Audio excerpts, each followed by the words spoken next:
Hello everyone. Today we'll talk about the first reviews of the Red Magic 10 Pro, which has already caught the attention of foreign publications. This gaming flagship attracted attention with its powerful hardware, unusual design, and built-in cooler. How's its real-life performance? Let's figure it out together.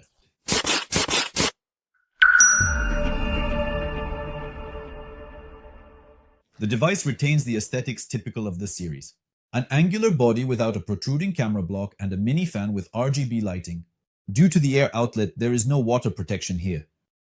However, the glass cover and aircraft-grade aluminum edges feel nice in the hand, Android Police noted.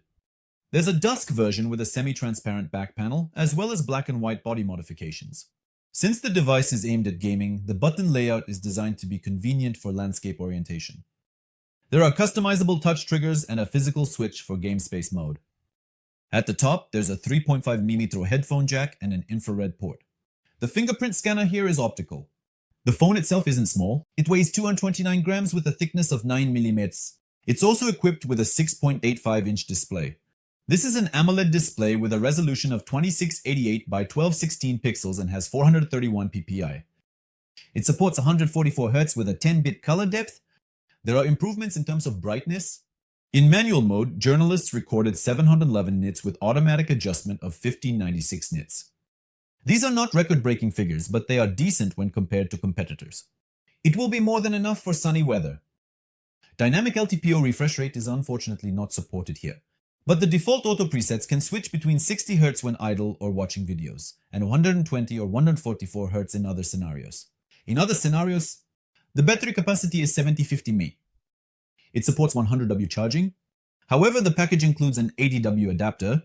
With it, the battery charges from 0 to 100% in 35 minutes. The expected battery life turned out to be high, 17 hours and 30 minutes in mixed testing. About the same amount of time was achieved by the ROG Phone 9 Pro and the Realme GT7 Pro. The flagship is built on the Qualcomm Snapdragon 8 Elite processor, along with either 12 or 16 GB of RAM and 256 or 512 GB of UFC 4.1 storage.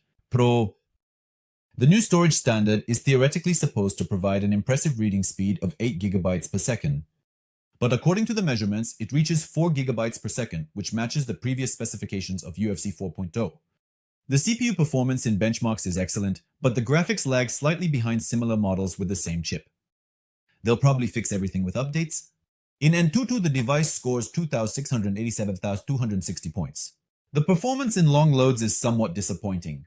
With passive cooling, the CPU threat-link test maintains only 54% of the maximum power. The cooler doesn't change the situation much. The result increases to 57%. But it's worth noting that this is an experimental scenario. However, during gaming sessions, there was no overheating or lag. Additionally, in the 3D Mark stress test, the graphics card maintains 73% and 93% of its peak performance respectively. When it comes to the frame rate while gaming, it all depends on the games. Many releases have a limit of 60 FPS. If the developer typically allows it, 120 and 144 frames per second can be displayed. The Red Magic OS X interface is based on Android 15. The company promises only one major update to Android 16, a couple of version updates for the firmware, and 3 years of security patches. Among the unique features is the Game Space Overlay, which allows you to track the frame rate and adjust the GPU and CPU performance profiles. Choose the display style, images, and more. And through the Red Magic Studio app, it's convenient to stream the image from the smartphone to the monitor via a USB cable. The triple camera includes a main OmniVision sensor with 50MP, an ultra-wide lens with 50MP, and a macro camera with 2MP. The front module under the display is an OmniVision 16MP. The camera capabilities are not one of its strong points. Magic 10 Pro?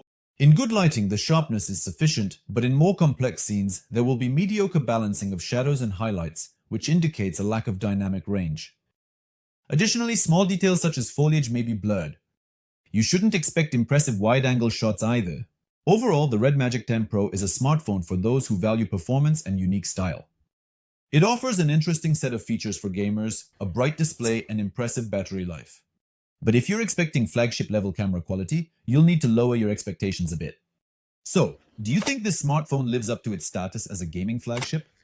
Leave a comment below, and don't forget to subscribe to the channel so you